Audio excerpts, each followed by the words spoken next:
बंकू बाबू को कभी किसी ने क्रोध में आते नहीं देखा है। सचमुच, अगर ये क्रोध में आ जाएं, तब उनका स्वरूप क्या होगा, वे क्या कहेंगे, इसका अनुमान लगाना मुश्किल है। हालांकि बात ऐसी नहीं है कि क्रोध आने के मौके नहीं आते हैं। पिछले 22 वर्षों से वे कांकुड़ गाछी प्राइमरी स्कूल में भूगोल और बांग्ला पढ़ाते आ रहे हैं। इस अरसे के दरमियान कितने ही छात्र आए और गए, मगर बंकू बाबू के पीछे पढ़ने का सिलसिला, ब्लैक बोर्ड में उनका चित्र बनाना, उनके बैठने की कुर्सी में गोंद लगा देना, दिवाली की रात में उनके पीछे पटाखा बाजी करना 22 वर्षों से छात्र परंपरा के रूप में चला आ रहा है।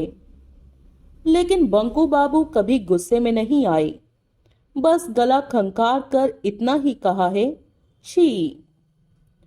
इसका अवश्य ही कोई कारण है, और वो ये है कि अगर वे गुस्से में आकर मास्टरी छोड़ देते हैं, तो उनके जैसे गरीब आदमी के लिए इस उम्र में कोई मास्टरी या नौकरी ढूंढना बड़ा ही मुश्किल है।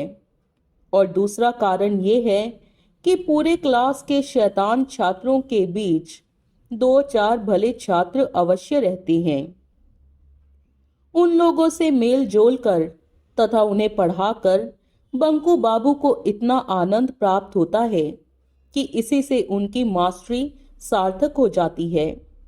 ऐसे छात्रों को वे यदा कदा अपने घर पर ले आते हैं। उसके बाद कटोरा भर भुरभुरी खिलाकर कहानी के बहाने देश विदेश की आश्चर्यजनक घटनाएं उन्हें सुनाते हैं। अफ्रीका की कहानी, मेरू की खोज की कहानी, ब्राजील की आदमखोर मछलियों की कहानी, समुद्र गर्भ में समाये हुए अटलांटिस महादेश की कहानी। बंकू बाबू इन सबों का वर्णन बड़े ही चमत्कारिक तरीके से करते हैं। शनि और रविवार की शाम के वक्त बंकू बाबू गांव के वकील श्रीपति मजूमदार के अड्डे में शामिल होते हैं। बहुत बार उन्होंने सोचा है, अब नहीं जाऊंगा, अब की आखिरी बार जा रहा हूं। छात्रों की टिटकारी बर्दाश्त करने लायक हो जाने के बावजूद बूढ़ों का उनके पीछे पड़ना उन्हें बर्दाश्त नहीं होता। इस बैठक में उन्हें केंद्र बनाकर जो हंस दिल्लगी चलती है, वो सचमुच कभी कभी बर्दाश्त के बाहर हो जाती है। यही तो उस दिन की बात है।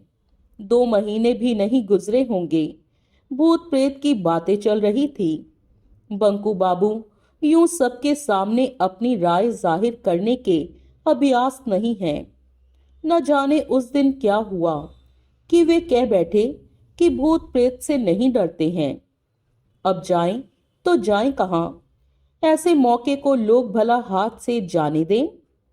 रात में घर लौटते समय बंकू बाबू की रास्ते में बड़ी ही दुर्गति हुई।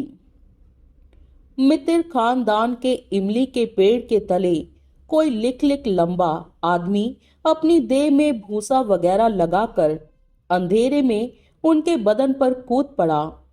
ये काम इसी अड्डे के षड्यंत्र के अलावा और हो ही क्या सकता है। बंकू बाबू को डर नहीं लगा तब। हाँ, चोट अवश्य ही लगी थी।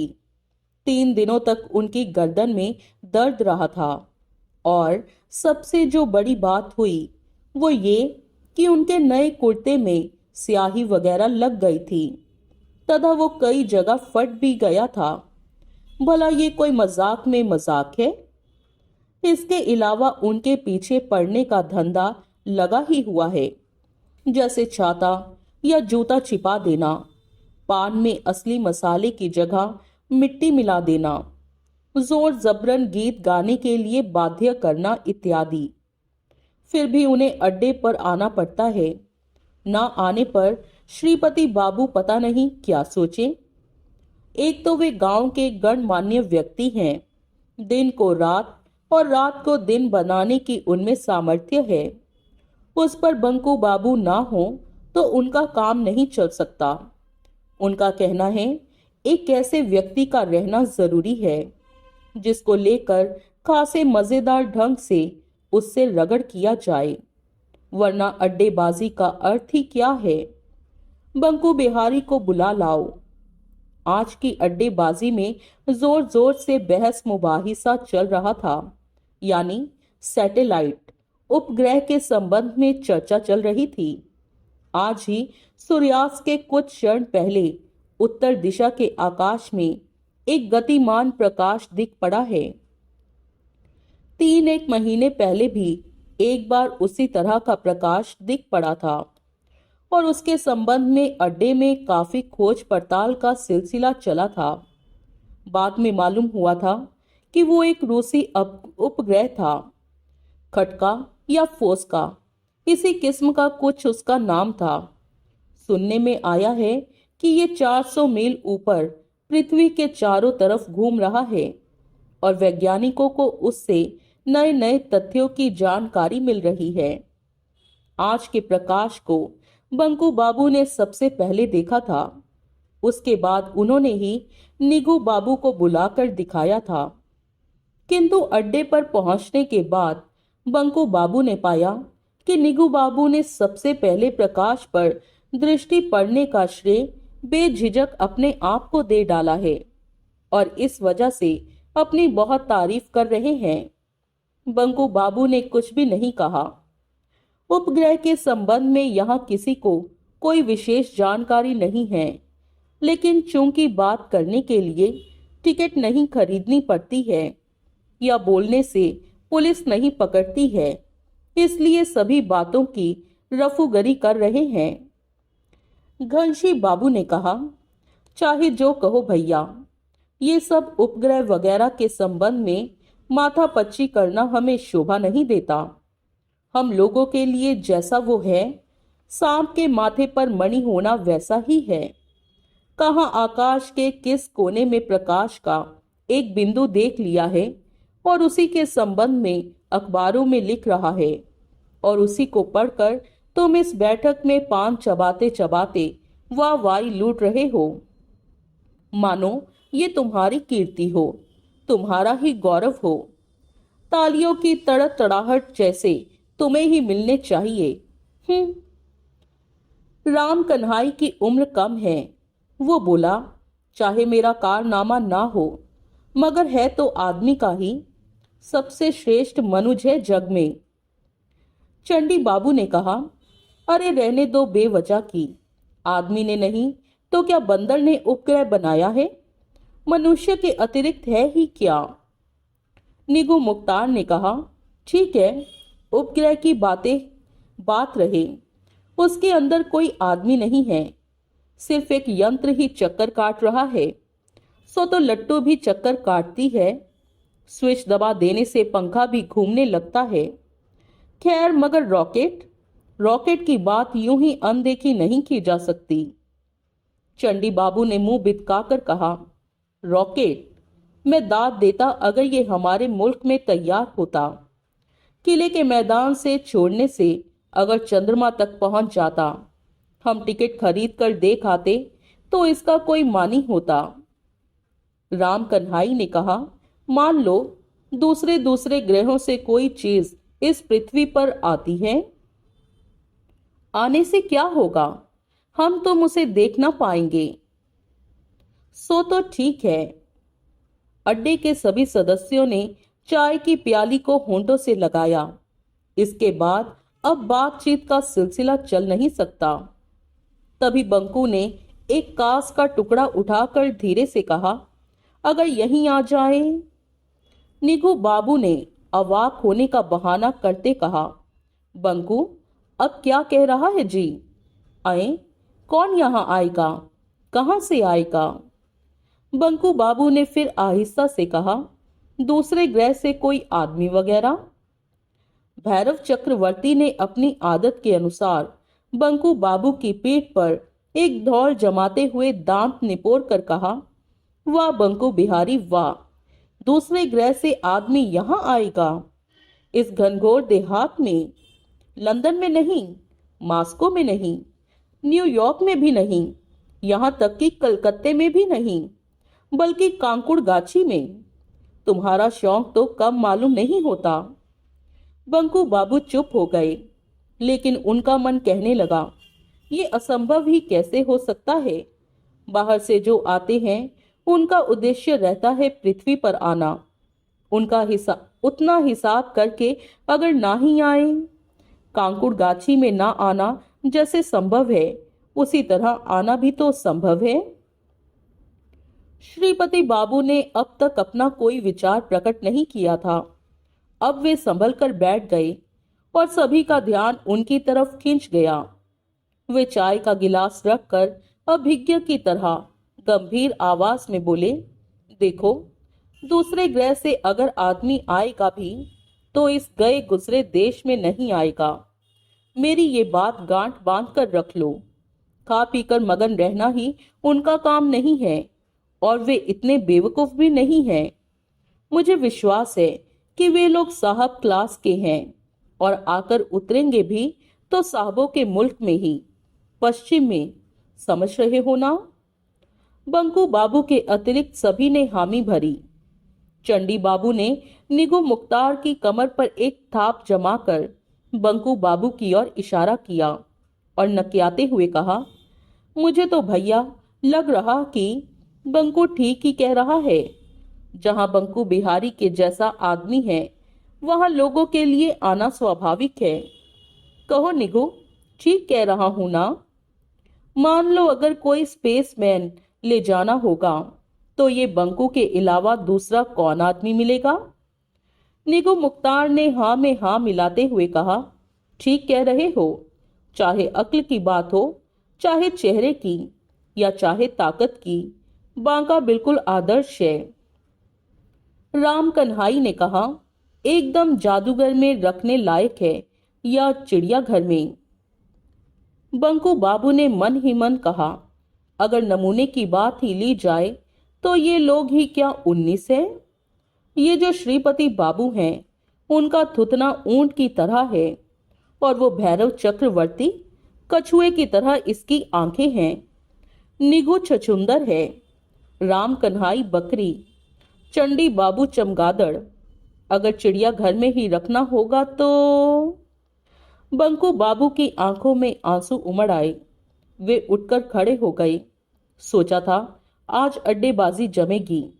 उनका मन उदास हो गया। अब रहना बेकार है। ये क्या, जा क्यों रहे हो जी? श्रीपति बाबू ने चिंता के स्वर में कहा। हाँ, रात हो चुकी है। रात कहाँ हुई है? कल तो छुट्टी का दिन है।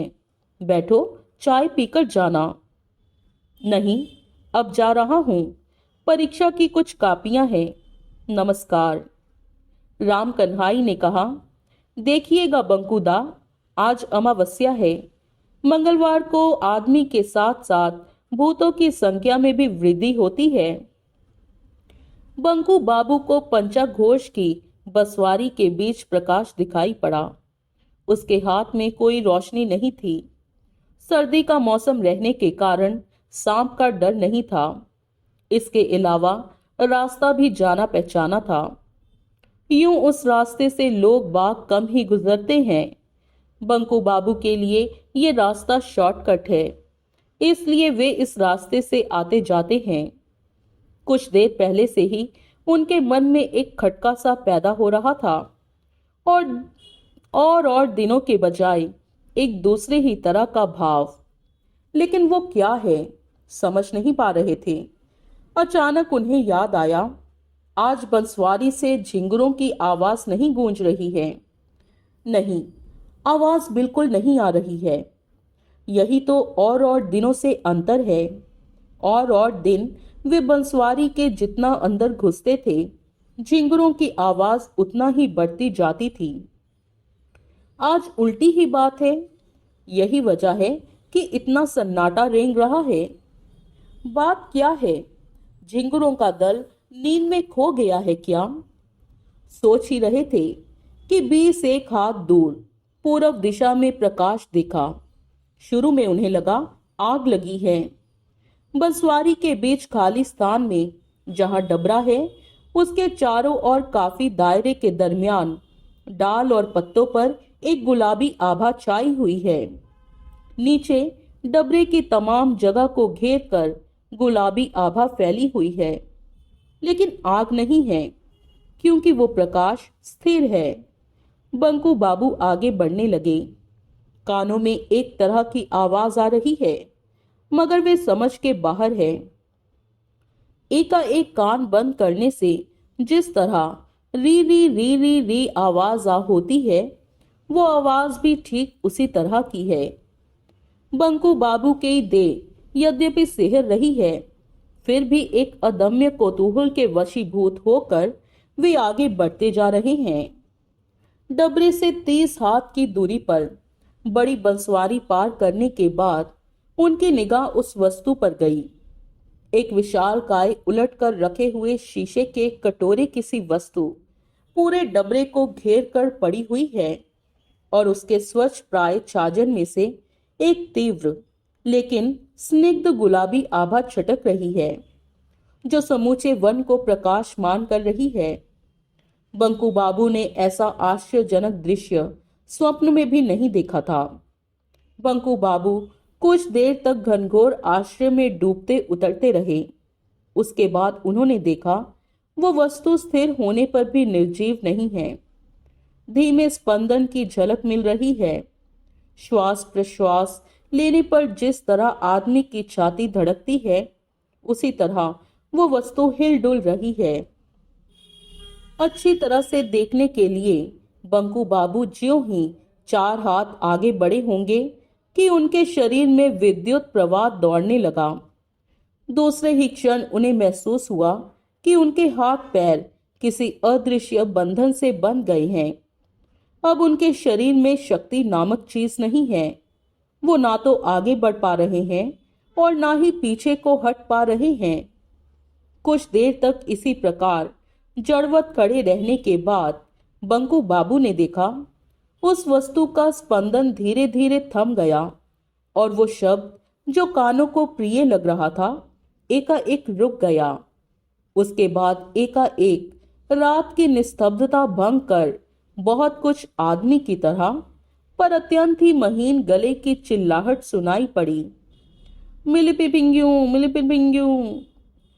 बंकू बाबू चिहुक कर जड़वत हो गए। बाप रे, ये कौन सी भाषा है, और जो बोल रहा है वो है कहाँ? दूसरी चिल्लाहट सुनते ही बंकू बाबू की छाती धौंकनी की तरह चलने लगी। Who are you, who are you? ये तो अंग्रेजी है।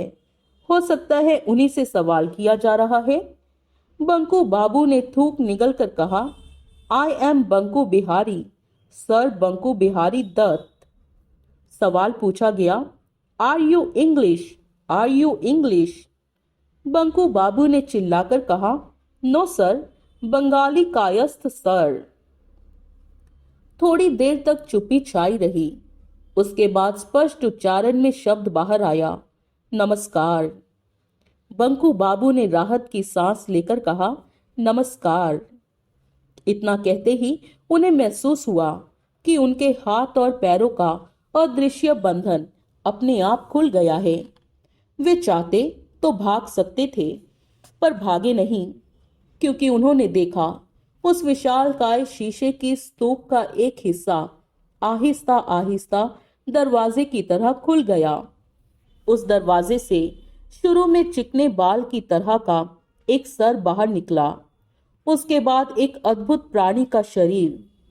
सर के अलावा लंबे छरहरे शरीर का तमाम हिस्सा एक झिलमिलाती गुलाबी आभा से ढका था। चेहरे पर नाक और कान के स्थान पर दो दो और होंठ के स्थान पर एक छेद थे। रोई या बाल का कहीं नामो निशान नहीं था। हल्दी के रंग की दोनों गोल गोल आंखें इस तरह चमक रही थी जैसे कोई रोशनी जल रही हो।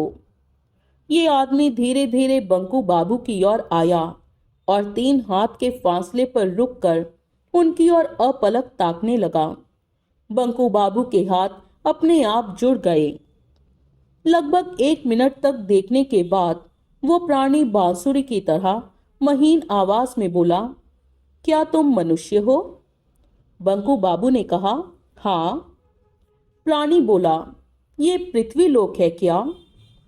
बंकू बाबू बोले, हाँ।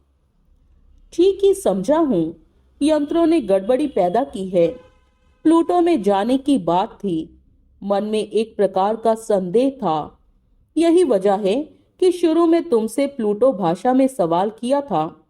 जब देखा तुम कोई जवाब नहीं दे रहे हो तो समझ गया पृथ्वी पर आ पहुंचा हूं। मेहनत बेकार साबित हुई। छी छी, इतनी दूर आने पर। और एक बार ऐसा ही हुआ था। जाना था बुध पर और चला गया बृहस्पति पर। एक दिन का अंतर हुआ और क्या। हे। बंकू बाबू क्या कहें, उनकी समझ में नहीं आया।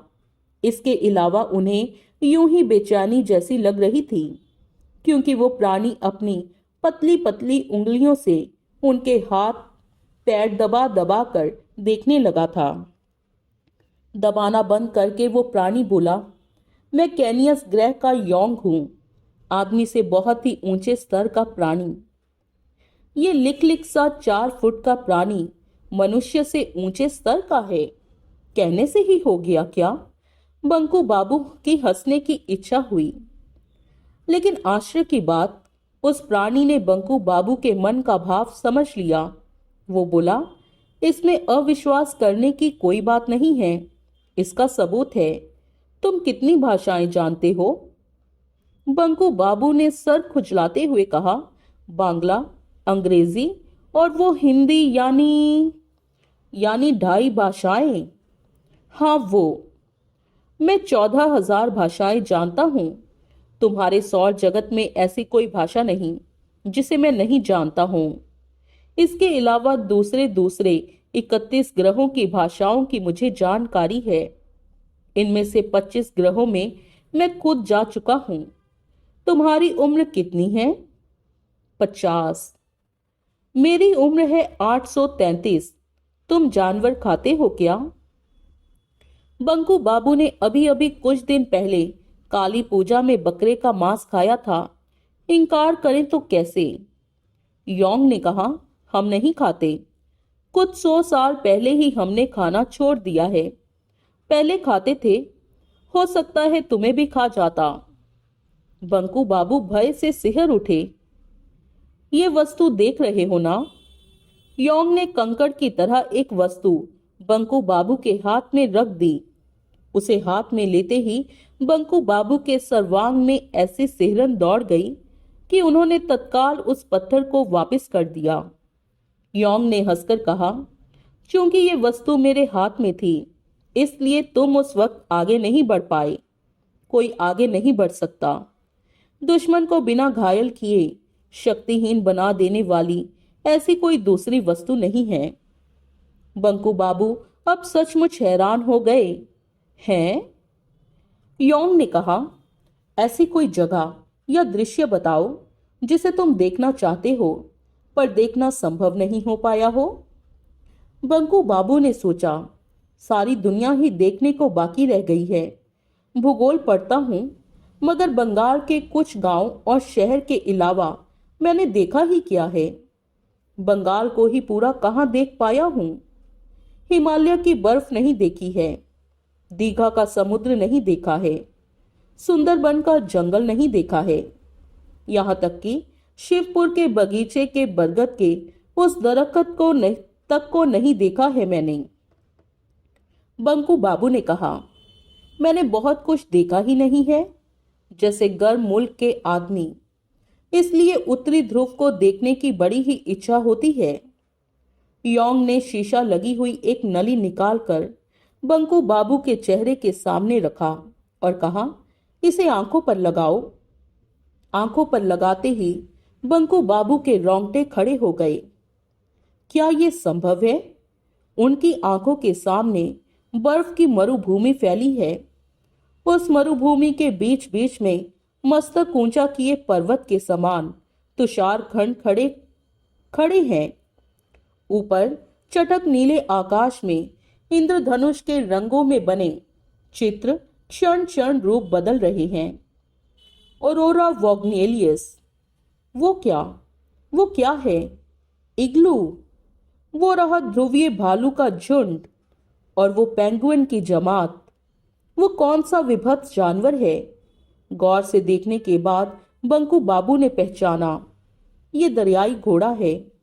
एक नहीं दो हैं। भयंकर लड़ाई चल रही है। मूली की तरह जुड़े दांतों को एक ने दूसरे के शरीर पर गड़ा दिया। शुभ्र हिमशैया पर लाल रक्त की धारा बहने लगी। पूस की ठंड में बर्फ का दृश्य देखकर बंकू बाबू के शरीर से पसीना छूटने लगा। योंग ने कहा, ब्राजील जाने की तुम्हें इच्छा नहीं होती है क्या? बंकू बाबू को मांसखोर पिरान्हा मछली की याद आ गई। आश्चर्य है, इस प्राणी को उनके मन की बातों का कैसे पता चला है? बंकू बाबू ने नली को फिर आंखों से लगाया। घना जंगल, एक और एक विशाल वृक्ष है। उस पर कौन सी चीज लटकी हुई है? बाप रे, इतने बड़े सांप की बंकू बाबू ने कभी कल्पना तक नहीं की थी। अचानक उन्हें याद आया कि कहीं उन्होंने ब्राजील के एनाकोंडा के बारे में पढ़ा है। ये तो अजगर का बाप है, लेकिन मछली कहाँ है? वो रही नहर। दोनों किनारे पड़ती जमीन पर घड़ियाल बदन पर धूप लगा रहे हैं। घड़ियाल की जमात पर जमात है। उनमें से एक की देह में हलचल होती है। वो पानी में उतरने जा रहा है।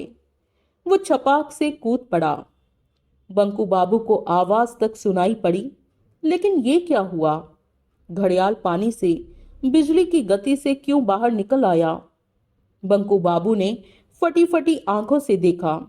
घड़ियाल के नीचे हिस्से में मांस नामक चीज नहीं के बराबर है। सिर्फ हड्डियां बची हैं। देह के बाकी हिस्से को 5 दांत वाली मछलियां दनादन निगलती जा रही हैं। बंकू बाबू से अब देखा नहीं गया। उनके हाथ पैर थरथराने लगे, माथा चकराने लगा। योंग ने कहा, अब विश्वास हो रहा है ना कि हम श्रेष्ठ हैं? बंकू बाबू ने जीभ से होंठ चाटते हुए कहा, बात तो सही है, बिल्कुल सही है। आप लोग असाधारण हैं, हमसे 100 गुना आगे।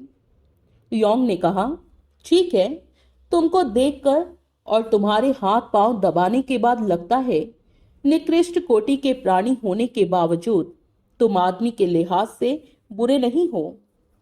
तब हाँ, तुम में दोष इतना ही है कि तुम बहुत ज्यादा निरीह हो, और यही वजह है कि तुम जीवन में उन्नति नहीं कर सके। अन्याय का विरोध नहीं करना या चुपचाप अपमान बर्दाश्त कर लेना आदमी क्या किसी भी प्राणी को शोभा नहीं देता। खैर, तुम में जान पहचान होने की कोई बात नहीं थी, लेकिन हो गई तो अच्छा ही महसूस हुआ। तब हाँ, पृथ्वी पर ज्यादा वक्त बर्बाद करने से कोई फायदा नहीं। मैं जा रहा हूं। बंकू बाबू ने कहा, अच्छा, जाइए योंग बाबू, आपसे जान पहचान होने के कारण मैं भी बहुत। बंकू बाबू का वाक्य पूरा नहीं हो पाया। पलक गिरते ना गिरते योंग कब रॉकेट के अंदर चला गया और कब रॉकेट पंचा घोष के बसवारी के ऊपर जाकर आंखों से ओझल हो गया, इसका बंकू बाबू को पता तक नहीं चला। सहसा उन्हें प्रतीत हुआ कि झिंगुरों ने फिर से बोलना शुरू कर दिया है। रात काफी ढल चुकी है। घर लौटते वक्त बंकू बाबू को एक आश्चर्यजनक भाव का बोध हुआ। कितनी बड़ी घटना उनके जीवन में घटित हुई। कुछ क्षण पहले वो उसे ठीक ठीक समझ नहीं सके थे।